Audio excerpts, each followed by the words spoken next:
다녀왔습니다. 네. 좋은 일 있었어요? 네, 휴가를 있었어요. 좀 다녀와가지고. 모처럼. 예. 그래서 저렇게 행복해 보이는 거예요. 네. 충전하고 와가지고 막 열심히 휴가 배웠어요. 에너지가 저희한테까지 막 오는 거 전해져요? 네, 아, 여기까지. 쉼이라고 하는 건 참 좋은 거죠. 우리 시대의 제일 큰 문제 가운데 하나가 쉬지 못한다는 거. 뭐냐면은 사람들은 쉬라고 얘기하지만은 우리 시대의 정신이 우리를 몰아가고 있죠. 네가 멈추는 순간 누군가가 너를 추월할 거야. 맞아. 이 강박관념 같은 네, 것들이 네. 굉장히 크기 때문에 마음의 안식이 없는 상태인 거죠.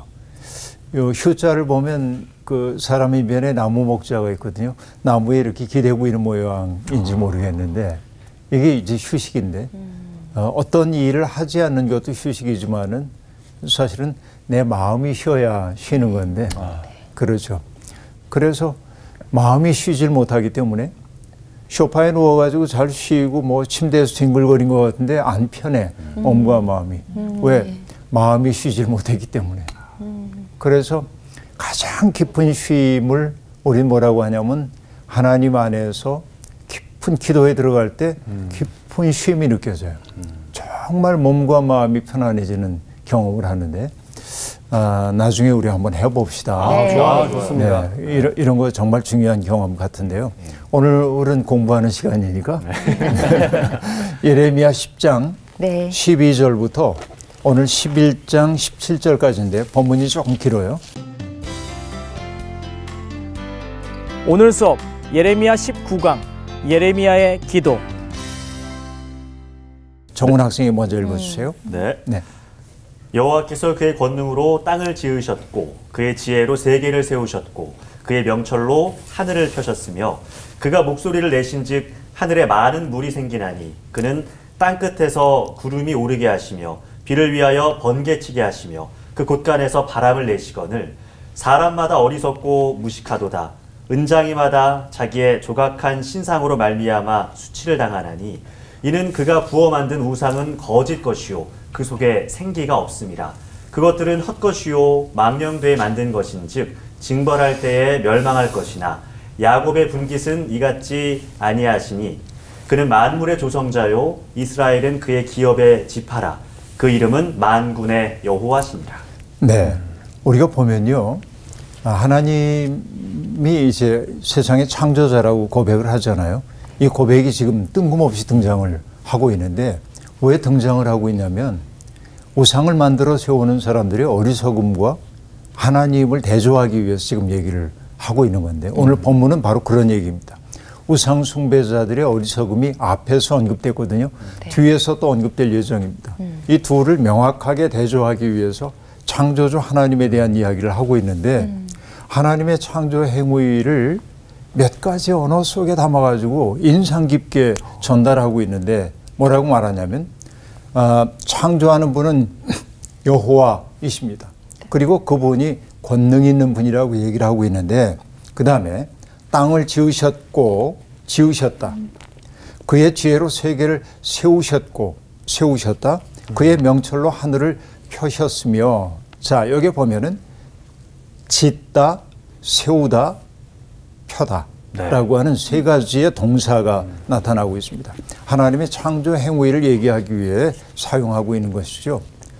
일반적으로 그렇게 얘기한 다음에 그분의 창조 행위의 역동성을 나타내기 위해 13절이 얘기합니다. 그가 목소리를 내신 즉 하늘에 많은 물이 생기나니 자 이것을 세 번역은 주께서 호령하시자 하늘에서 물이 출렁이고 아주 역동적이죠. 그 다음에 그는 땅 끝에서 구름이 오르게 하시며 땅 끝에서 먹구름이 올라오게 하셨대요. 비를 위하여 번개치게 하시고 다시 얘기하면 번개를 일으켜 비가 내리게 하시고 그렇죠? 또 그 곳간에서 바람을 내시거든 여기에 바람 창고에서 바람을 내셨다라고 말합니다. 여러분 이것은 머릿속에 그려봐야 돼요. 네. 시라고 하는 것은 머릿속에 그려봐야 돼요. 여러분 상상력이라고 하는 말이 있죠. 네. 상상력. 이거는 여기에 있는 분들 모두에게 중요하거든요. 상상력을 뜻하는 영어 단어는 imagination입니다. imagination. 그래서 옛날에 그 Imagine이라는 노래도 있었죠. 네, 비틀즈. 비틀즈의 Imagine. 상상해 보세요. 그런 뜻이죠. 근데 Imagine이라고 한 말이나 또 여기 이제 얘기한 Imagination이라고 한 말이나 기본이 된 말은 이미지. 이미지잖아요. 네, 네. 그러니까 Imagination은 이미지의 나라예요. 내 머릿속에 그려지고 있는 어떤 형상들의 나라라고, 여러분 이거 말장난이긴 합니다만은, 그러니까 하나님이 인간에게 주신 능력 가운데 아주 중요한 능력이 상상하는 능력이에요. 그 상상하는 능력이 있을 때 우리는 뭔가를 유추할 수 있어요. 네. 동물들은 뭔가를 유추하고 논리화하고 언어화하고 그러지는 않잖아요. 겪어낼 뿐이죠. 근데 인간은 뭔가를 상상하고 유추하고 그래서 짐작하고 그 때문에 번뇌도 많고 이런 게 사실인데, 인간은 뭔가를 그려 보여야 돼. 장대한 세계를. 여기 시적 언어로 지금 얘기를 하고 있단 말이에요. 자, 앞에서 얘기했어요. 하나님은 권능으로 땅을 지으셨고, 그 다음에 뭐라고 얘기했죠? 지혜로 세계를 세우셨고 그 다음에 명철로 하늘을 펴셨다. 이렇게 일반적으로 얘기한 다음에 그걸 보여주는 심상의 이미지들이 등장하고 있잖아요. 네. 그러니까 주님이 명령하시자 하늘에서 물이 출렁거리고 땅 끝에서 먹구름이 몰려오고 번개를 일으키자 비가 내리고 바람 창고에서 바람이 불어오게 하시고 머릿속에 막 그려봐요. 그렇죠? 이 모든 것들이 내가 만든 게 아니에요. 하나님이 하신 일이라는 거죠. 그래서 세계는 장엄합니다. 따지고 보면 얼마나 장엄한 세계인지 모릅니다. 큰 세계에서 보면 그런 거죠. 우리는 사실은 사람 사이에 살면서 복닥거리며 살잖아요. 네. 조그만 갈등들 때문에 마음 아파하고 누군가 한마디의 말 때문에 상처받아가지고 내 인생 살아야 돼 말아야 돼 뭔가 생각하고 그리고 누군가가 내게 보냈던 무심한 싸늘한 눈빛 때문에 상처를 받아가지고 내가 뭐 잘못한 거 없나 온갖 생각들을 하며 살고 있는데, 우리가 살고 있는 세상은 이런 세상이야. 하나님이 말씀하시면 하늘의 물들이 출렁이고, 그렇죠? 바람 창고에서 바람 내시면 바람이 불어오고 이런 거죠. 번개를 쳐서 비가 내리게 하시고 장엄한 세계란 말이에요. 그 세계에서 내 삶을 돌아보면 나를 괴롭히고 있던 그 사소한 문제 때문에 내가 너무 지나치게 전전긍긍할 필요는 없다. 그 생각이 들기도 한단 말이죠. 그런데 여러분, 정말 이 창조 세계를 표현하는 이 성서 기자들의 표현을 보면 너무 아름다워요. 너무 놀라워요. 우린 이 큰 세계를 잃어버리고 말았어요. 여러분, 파스칼이라고 하는 사람이 했던 말이 있죠. 저 무한한 공간에 영원한 침묵이 나를 두렵게 한다라고 말하고 있는데, 그렇죠. 우주를 이렇게 바라보면 무한히 커요. 거기에 비하면 난 티끌 같은 존재에 지나지 않는데, 그러니까 두려움을 느낀단 말이죠. 이 큰 세계 속에서 나를 볼 수 있어야 하는데, 그러면 인간의 삶이라고 하는 것은 어떻게 영위되어야 할까 생각해 보는 거죠. 자, 여러분, 이 히브리인들은요, 하나님이 세상을 세우실 때 세 개의 기둥 위에 세웠대요. 이게 히브리인들이 랍비들이 가르치는 것인데, 그게 뭘까 여러분 생각해 보면 이렇게 세 가지인데요. 공부, 예배, 자애. 이 세 가지의 기둥 위에다가 세상을 세우셨다고 얘기를 하고 있습니다. 자, 그런데 여기에서 중요한 게 뭐냐면은, 공부는 어떤 공부일까요? 수학 공부, 영어 공부 이런 거 아니고 하늘의 지혜를 배우는 거예요.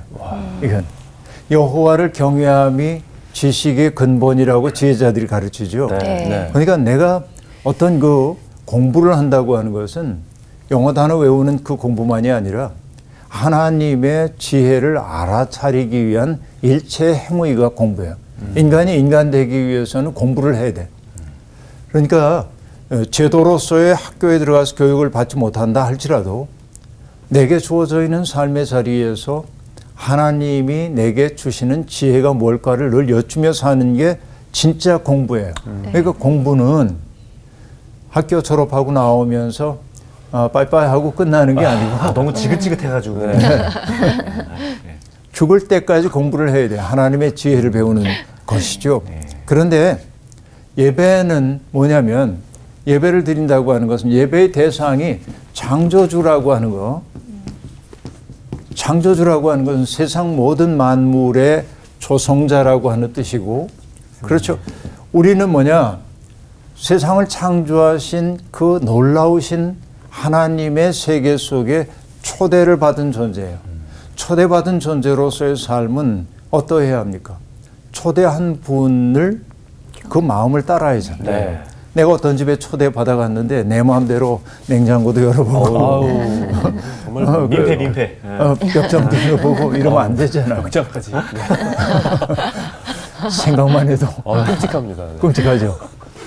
그러니까 우리는 조심스럽게 초대받은 집에 가면은 주인이 안내하는 데를 이렇게 보고, 네. 그렇죠. 네. 닫아놓은 데는 열어봐. 궁금해도 안 돼요. 얼마 안 돼요. 네, 거기 열면 안 되잖아요. 거기에 온갖 혼돈이 다 있는데 혼돈을 네. 다 거기다 몰아넣는데 네, 맞습니다. 그러면 안 되잖아요. 네. 그러니까 우리는 하나님의 세계에 초대받은 자로서 손님답게 살아야 하는 거죠. 이런 것이 예배예요. 어떻게 보면. 네. 하나님의 문법의 질서에 따라 살아가는 것이 예배예요. 그러니까 하나님의 문법을 하나도 지키지 않으면서 주여 제가 영광을 돌리나이다 이런다고 그게 진정한 예배가 아니라는 거죠. 네. 이게 예배입니다. 근데 자애는 무엇이죠? 자애. 이웃의 아픔에 공감하는 게 자애로. 그러니까 여러분 이게 참 중요한데 이웃의 아픔이 있어요. 자, 우리는 보면은 창조주 하나님에게 지혜를 배워야 한다는 거, 오케이. 정말 그래야지. 예배라는 게 창조주 하나님의 질서에 따라 살아가는 행위라고 얘기했어요. 이것도 오케이. 여기까지는 우리가 받아들여요. 겸허하게. 그런데 여기 이웃의 아픔에 반응을 해야 한다고 얘기할 때 불편하기 시작해요. 내 인생도 힘겨운데. 그런데 랍비의 가르침은 바로 이것이 하나님이 만드신 세계의 산발이로 얘기하면 하나의 다리라는 거예요. 기둥이라는 거예요. 이게 무너지면 뭐죠? 저것도 무너져요. 이 셋은 함께 가야 한다고 얘기를 하고 있습니다. 이게 참 중요한 말인데요. 그리고 여러분 세상이 얼마나 장엄하고 신비하냐면 제가 좋아하는 시편 가운데 하나가 시편 19편인데 여러분들도 아마 제가 읽어드리면 기억날 텐데 하늘이 하나님의 영광을 선포하고 공창이 그의 손으로 하신 일을 나타내는도다. 날은 날에게 말하고 밤은 밤에게 지식을 전하나 언어도 없고 말씀도 없으며 들리는 소리도 없으나 그의 소리가 온 땅에 통하고. 기가 막힌 표현이에요. 들리는 소리도 없으나 그의 소리가 온 땅에 통하고 그의 말씀이 세상 끝까지 이루도다. 그 말합니다. 하나님의 말씀이 온 세상에 가득 채우고 있어. 아무 소리도 들리지 않지만 그 소리 세상 끝까지 가고 있다는 거죠. 이게 하나님의 지혜인 것이죠. 이게 무엇보다 중요해요. 이런 그 장엄한 세계 속에 우리들이 살고 있는데 우리가 살고 있는 모든 세계를 조성하신 분이 그분이신데 사람들은 그 하나님을 의지하여 살지 않고 뭘 하냐면 우상을 만들고 따르더라 하는 얘기예요. 여기 보니까 사람마다 어리석고 무식하도다. 그 크신 하나님이 만드신 세상에 살면서 뭘 하는 거예요? 조각한 신상 만들고 부어 만든 우상을 만들고 그래서 그 속에 생기조차 없는 것들이 자기들의 생사화복을 주관할 것처럼 여기고 산다는 거죠. 그런데 그것은 다 헛것이야. 망령된 거야. 그게 우리에게 아무런 힘도 주지 못한다. 하나님이 심판하실 때 그것들은 속절없이 멸망할 수밖에 없다라고 얘기를 하고 있습니다. 그러면서 16절이 앞에서 얘기했던 창조주 하나님을 믿는 사람의 삶을 얘기하고 있는데 야곱의 분깃은 이같이 아니하시니 여기서 야곱의 분깃이라고 얘기되는 것은 야곱이 받은 유산을 얘기하고 있는데 그 야곱의 유산이란 뭐냐? 만물의 조성자요. 이스라엘은 그의 기업의 지파라라고 말합니다. 만물의 조성자인 여호와 하나님이 야곱이 받은 유산이라고 얘기하고 있습니다. 얼마나 놀라운 일입니까? 하나님을 유산으로 받아서. 우리도 그렇습니다. 기독교인들도. 우리가 하나님을 창조주로 고백하기도 하지만은 소위 전통적으로 얘기하면 하나님 아버지. 네. 하나님을 아버지라고 부를 수 있다는 거. 하나님을 혹은 어머니라고 부를 수 있다는 거. 놀라운 특권인데, 그런데 잊지 말아야 될 것은 뭐냐면 내가 선택받은 선민이에요. 네. 좋죠. 이거 chosen. 너 chosen이야. 선택받았어요. 내가. 선택받았다는 게 얼마나 좋아요. 저는 안타깝게도 한 번도 미팅이라는 걸 해본 적이 없는데 인생 살면서. 근데 미팅이나 소개팅 같은 거 할 때 누군가에게 선택받으면 좋다면서요. 근데 누군가에게 선택받는다고 하는 건 행복한 일인데, 근데 하나님께 선택을 받는다고 하는 말의 의미는 내가 선택받았어. 내가 그래서 특권을 가졌어가 아니라 하나님이 우리를 선택해 주신 까닭이 있어요. 그건 뭐죠? 나의 일을 함께 하자는 거예요. 하나님이 우리를 택하여 주신 것은 그 때문이에요. 네. 그래서 하나님이 아브라함을 부르셨을 때도 하나님이 아브라함에게 당부하신 게 뭐냐? 너는 복의 매개가 되어라. 너를 통하여 복이 흘러가는 사람이 되게 해라. 세상 모든 만민이 너 때문에 복을 받기를 나는 바란다. 이것이 선택받음의 의미예요. 그러니까 선택은 특권이라기보다는 사실은 뭐에 가까워요? 책임. 책임. 무거운 책임이기도 해요. 영광스러운 일이기도 하지만은, 그러니까 여기에 야곱의 유산을 지금 얘기하면서 야곱의 분깃은 만물의 조성자라고 얘기할 때 영광스러워요. 감사해요. 그러나 여기에는 무거운 책임이 따른다. 달라야 되는 거예요. 욕망을 따라 살아가고 있는 사람들과는 조금 다른 방식의 삶을 살기 시작해야 한다 하는 얘기인 것이죠. 그래요. 이게 매우 중요한 대목이라고 볼 수 있습니다. 자, 그 다음부터 볼까요? 17절부터 22절 나온 씨 읽어주세요. 에워싸인 가운데에 앉은 자여, 네 짐꾸러미를 이 땅에서 꾸리라. 여호와께서 이와 같이 말씀하시되, 보라, 내가 이 땅에 사는 자를 이번에는 내던질 것이라. 그들을 괴롭게 하여 깨닫게 하리라 하셨느니라. 슬프다 내 상처여, 내가 중상을 당하였도다. 그러나 내가 말하노라. 이는 참으로 고난이라. 내가 참아야 하리로다. 내 장막이 무너지고 나의 모든 줄이 끊어졌으며 내 자녀가 나를 떠나가고 있지 아니하니 내 장막을 세울 자와 내 휘장을 칠 자가 다시 없도다. 목자들은 어리석어 여호와를 찾지 아니하므로 형통하지 못하며 그 모든 양 떼는 흩어졌도다. 들을지어다. 북방에서부터 크게 떠드는 소리가 들리니 유다 성읍들을 황폐하게 하여 승냥이의 거처가 되게 하리로다. 여호와여, 내가 알거니와 사람의 길이 자신에게 있지 아니하니 걸음을 지도함이 걷는 자에게 있지 아니하니이다. 여호와여, 나를 징계하옵시되 너그러이 하시고 진노로 하지 마옵소서. 주께서 내가 없어지게 하실까 두려워하나이다. 주를 알지 못하는 이방 사람들과 주의 이름으로 기도하지 아니하는 족속들에게 주의 분노를 부으소서. 그들은 야곱을 씹어 삼켜 멸하고 그의 거처를 황폐하게 하였나이다 하니라. 네, 앞에서 우리가 봤던 것은 뭐냐면 만물을 조성하시는 하나님이 이스라엘의 분깃이라고 영광스러운 선택받음에 대한 이야기를 했는데, 선택은 책임이라고 얘기했는데 그 책임을 감당하지 못할 때 하나님의 꿈을 이루지 못하는 그 백성들은 책임에 따른 무거운, 그렇죠? 심판을 받게 되는 거죠. 책임을 지지 않을 경우에 그것이죠. 그래서 여기 지금 하는 이야기가 결국 뭐냐면 포위된 성읍에 사는 백성들, 다시 말하면 하나님의 뜻대로 그대들이 살지 않았기 때문에 하나님은 매를 들어 너희를 치기로 했고 그래서 너희가 안전하다고 생각하는 성읍이 적들에게 포위되었고 그래서 패배는 기정사실이 되었기 때문에 그 백성들에게 하나님이 하신 말씀 뭐냐면 짐을 꾸려서 빨리 탈출해라. 그렇게 얘기합니다. 그리고 그 모든 사람들을 어떻게 한다고 얘기하냐면 이 땅에 사는 자를 내던질 것이라. 그들을 괴롭게 하여 깨닫게 하리라 라고 말합니다. 너무나 큰 고통이 그들에게 다가옵니다. 자, 피난짐을 꾸려가지고 달아나라.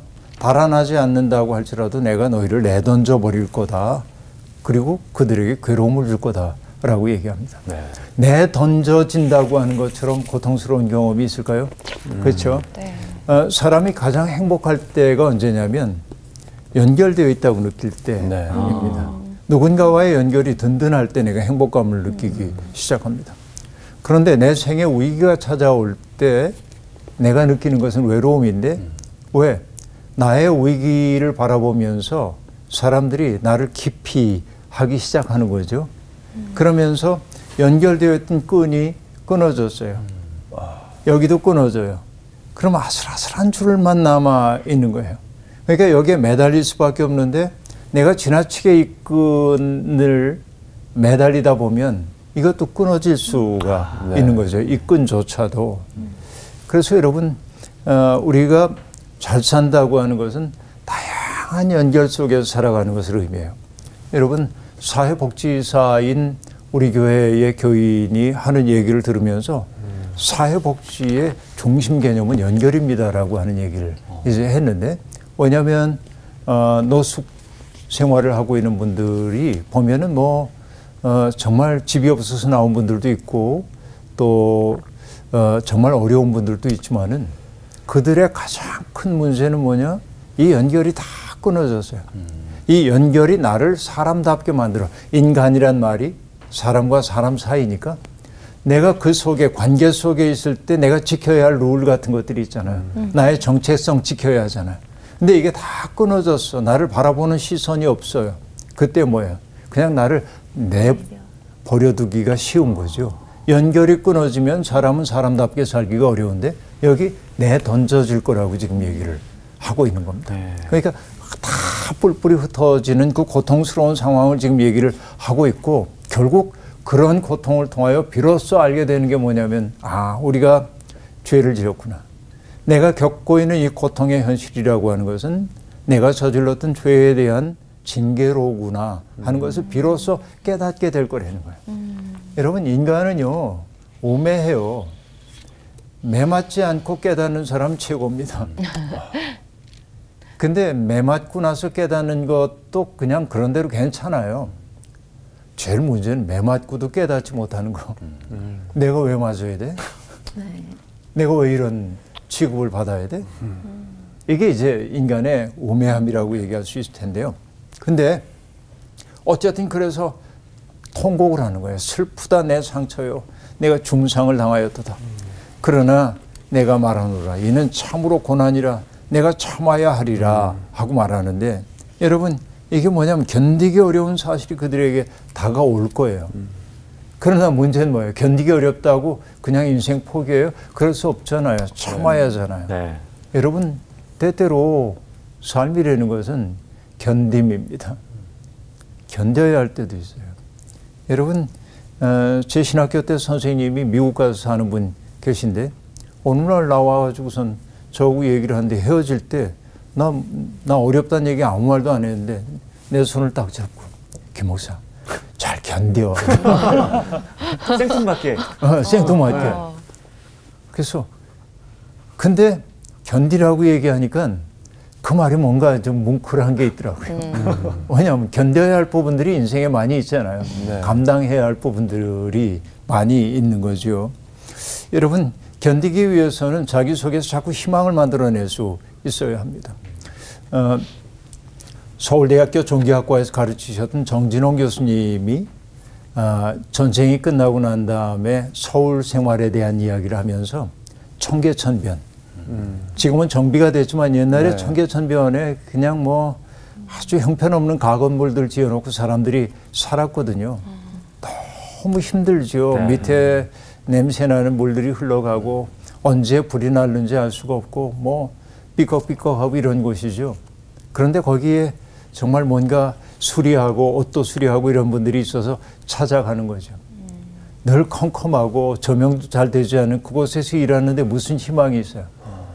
불쌍하다 하고 느끼는데 어느 날 보니까 그 청계천 쪽으로 나 있는 창가에 통조림 깡통에 담겨있는 꽃 한 송이가 피어있는 걸 봤어요. 노란 꽃.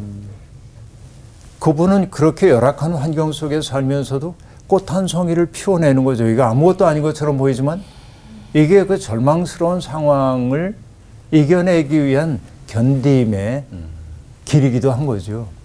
때때로 우리들도 그래요. 살다 보면 너무나 난감하고 어려운 일이 있지만은 그 청계천변에 여인이 했던 것처럼 꽃 한 송이를 키우는 거죠.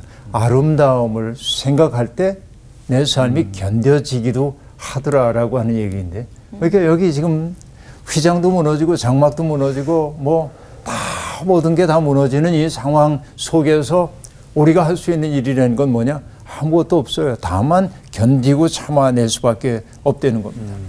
그렇죠. 결국 이렇게 된 까닭이 뭘까요? 여호와의 뜻을 여쭙지 않은 목자들 때문이라는 거예요. 하나님의 뜻이 무엇인지를 여쭙고 그 뜻을 따라서 나라를 인도해야 하는 지도자들이 그 역할을 하지 못했기 때문에 하나님의 백성인 양떼들이 흩어질 수밖에 없다고 얘기하고 있고, 그래서 북방에서부터 떠드는 소리가 들려오는 거예요. 유다 성읍들이 황폐하게 되고, 그래서 결국은 인간이 살고 있던 그 땅이 승냥이들의 거처가 되는 그때가 올 거다라고 얘기합니다. 이 현실을 보고 예레미야는 너무나 가슴이 아픕니다. 그래서 23절부터 예레미야의 이제 기도가 나오는데요. 그러니까 예레미야가 지금 하고 있는 얘기가 뭐냐면, 사람은 자기 운명의 주인이 아니라는 거, 그것을 깨달았다는 거예요. 내가 알거니와 사람의 길이 자신에게 있지 아니하니 걸음을 지도함이 걷는 자에게 있지 아니하도다 라고 말합니다. 그러니까 인간은 자기의 뜻대로 모든 걸 할 수 있는 것처럼 보이지만은 전혀 그렇지 않더라. 이게 이제 예레미야의 깨달음인 것입니다. 여러분, 이게 잠언에 거듭거듭 등장하다. 마음의 경영은 사람에게 있어도 말의 응답은 여호와께로부터니냐, 이렇게 말합니다. 우리는 뭔가 생각할 수 있어요. 그러나 이루어지는 것은 하나님의 뜻이죠. 잠언 19장에서는 이렇게 얘기합니다. 사람의 마음에는 많은 계획이 있어도 오직 여호와의 뜻만이 완전히 서리라 라고 말합니다. 내 인생에 대한 통제권을 내가 갖고 있지 않아요. 역사에 대한 통제권도. 우리는 최선을 다해야 합니다. 그러나 결국은 통제권은 하나님이 가지고 계세요. 무거운 얘기 같은데요. 이 비슷한 얘기, 약간 무서운 얘기이기도 한데, 마이크 타이슨이라는 권투 선수가 있었어요. 네. 핵주먹. 핵주먹, 마이크 타이슨. 그분이 했던 유명한 얘기가 있잖아요. 기억나요? 얘기해도 되나? 네, 해보세요. 누구나 그럴싸한 계획은 가지고 있다. 뭐 처음 맞기 전까지는. 맞아. 정확하게 기억하고. 처음 맞기 전까지. 처음 맞기 전까지. 링 위에 올라와가지고 얻어맞기 전까지는 내가 어떻게 싸워야지 하는 계획을 가지고 있다는 거예요. 네. 인생의 링에서도 똑같은 거 아닌가 하는 생각을 하는데, 예레미야도 지금 그 얘기를 지금 하고 있는 겁니다. 인간이 정말 자기 운명이 아니라는 사실을 깨닫게 되었다는 거예요. 그래서 그는 하나님께 말씀드립니다. 형벌로 주의 백성을 채찍질 하소서. 이게 하나님을 거역한 백성들이 직면할 수밖에 없는 운명이야. 그러나 그가 청하는 건 뭐예요? 너무 가혹하게 치진 말아달라는 겁니다. 좀 너그럽게 다스려 달라는 겁니다. 왜냐? 우리가 죽을까 하나이다. 완전히 희망을 잃어버려서 더 이상 견딜 수 없는 상황이 오른지도 모른다는 거죠. 그래서 예레미야가 중보하며 기도합니다. 주님의 분노를 우리에게도 지금 쏟고 계시지만 주님의 백성들을 억압하는 그 무리들에게도 쏟아 주십시오라고 얘기해요. 이게 예레미야의 기도입니다. 그 다음에 여러분, 이제 이 본문이 길긴 하지만은 뭐 11장 1절부터 17절까지 잠깐 얘기한 다음에 본문을 조금 읽어 볼 텐데요. 여호와께서 예레미야에게 이렇게 말씀을 하십니다. 이제 언약의 말을 듣고 유다인과 예루살렘 주민들에게 말을 전하라고 얘기합니다. 그리고 하나님과 그 백성 사이에 맺어질 언약을 그들이 따르지 않을 경우에 그들이 저주를 받을 거라고 얘기하고 있는데, 그 언약은 처음 주어지는 언약이 아니라 이미 그 조상들과 광야에서 맺었던 언약이라는 거예요. 그래서 4절부터 5절까지를 우리 일화님이 좀 읽어주세요. 네, 이 언약은 내가 너희 조상들을 세풀무 애굽 땅에서 이끌어내던 날에 그들에게 명령한 것이라. 곧 내가 이르기를 너희는 내 목소리를 순종하고 나의 모든 명령을 따라 행하라. 그리하면 너희는 내 백성이 되겠고 나는 너의 하나님이 되리라. 내가 또 너희 조상들에게 한 맹세는 그들에게 젖과 꿀이 흐르는 땅을 주리라 한 언약을 이루리라 한 것인데 오늘이 그것을 증언하느니라 하라 하시기로 내가 대답하여 이르되 아멘 여호와여 하였노라. 네, 고맙습니다.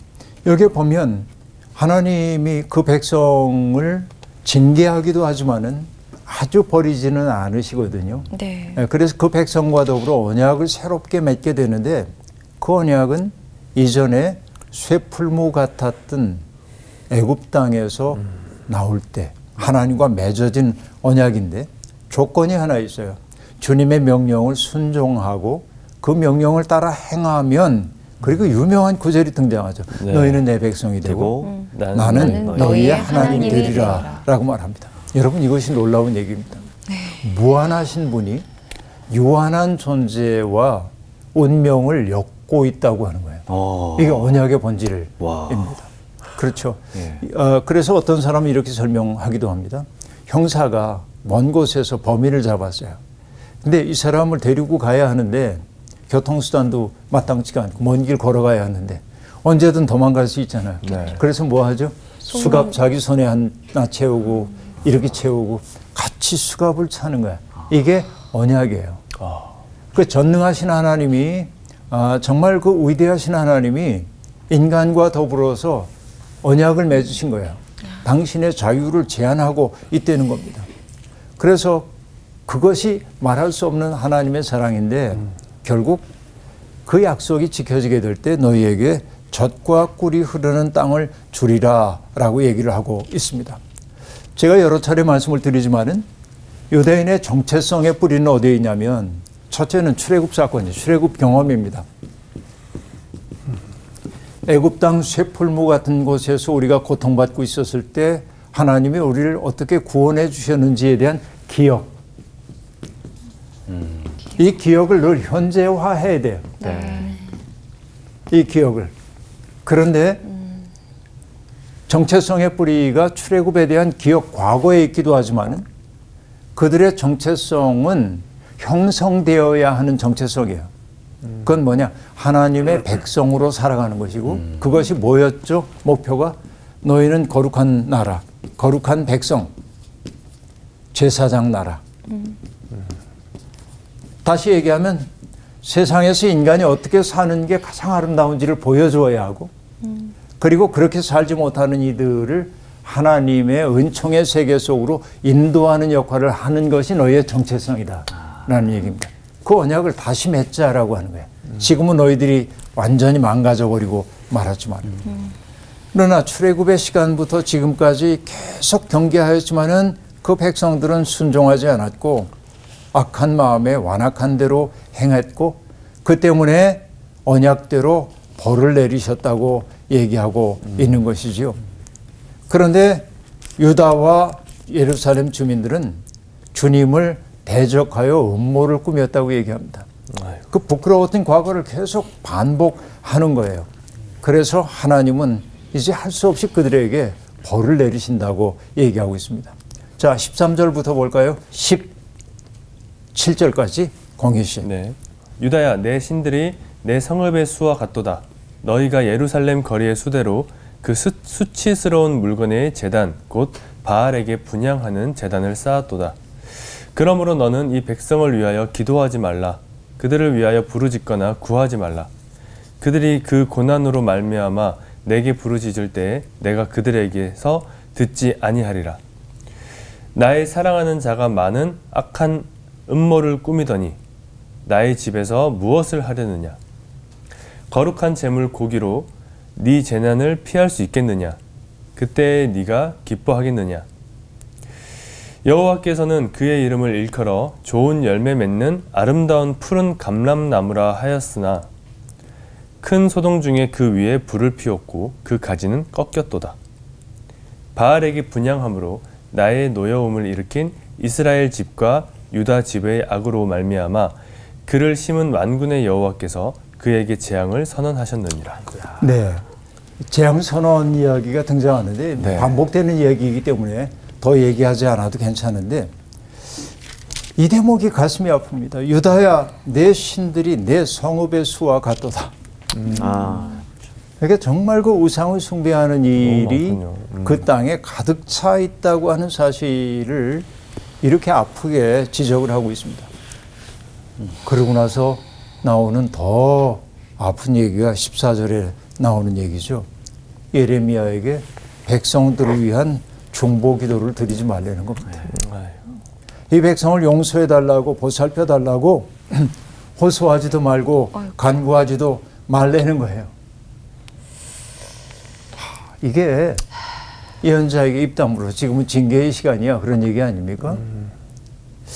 미가서 3장 4절을 보더라도 이런 말이 나옵니다. 그때 그들이 여호와께 부르짖을지라도 응답하지 아니하고 그들의 행위가 악했던 만큼 그들 앞에 얼굴을 가리시리라 라고 말합니다.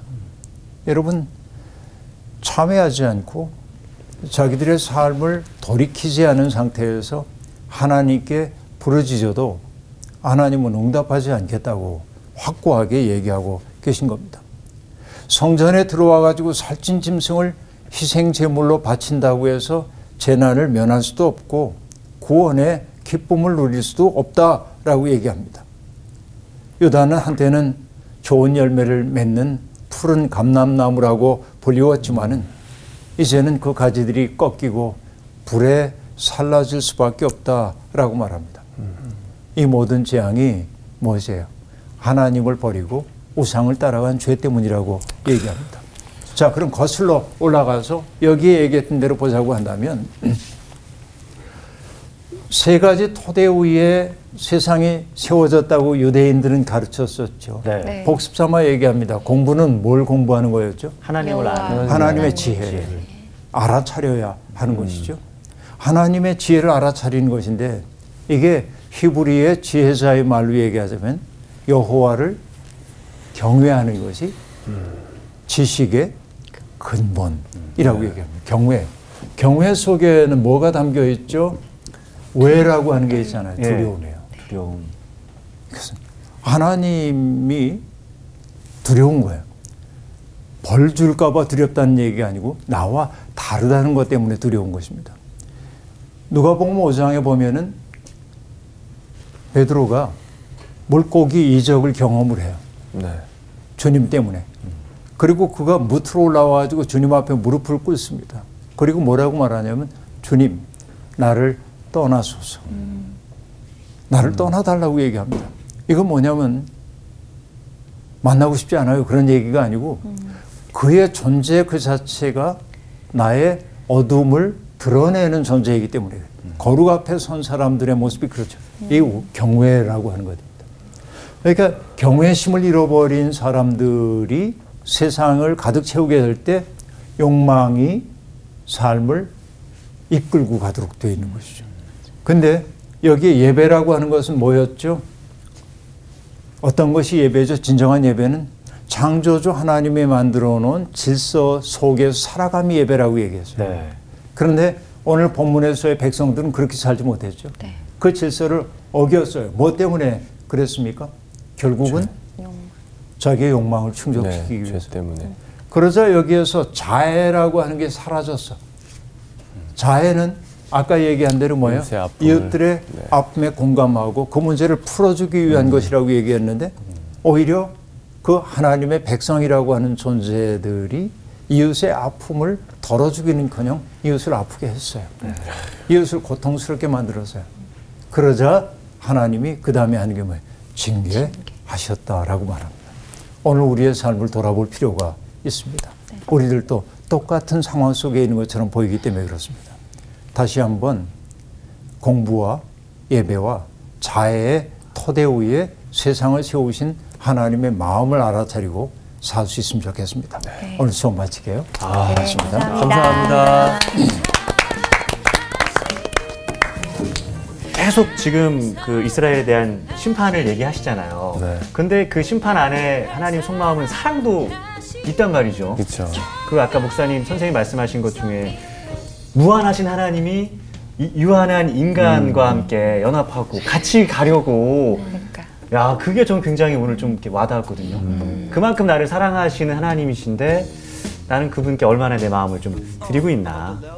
선택받은 그런 사람인데 책임이 따른다고 했는데 그 책임은 좀 내가 좀 외면하고 약간 달콤한 것만 취하려고 한 건 아닌가 이런 생각도 좀 하게 됐어요. 오늘부터 하나님을 경외하는 삶을 네, 시작하도록 주력보다 돼. 알리는 마음으로. 하면서. 네. 파이팅 하시죠. 파이팅! 화이팅!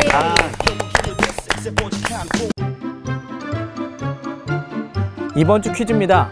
모압 왕으로부터 이스라엘을 저주하라는 부탁을 받은 사람은 누구인가요? 1번 발디엘, 2번 발락, 3번 발람.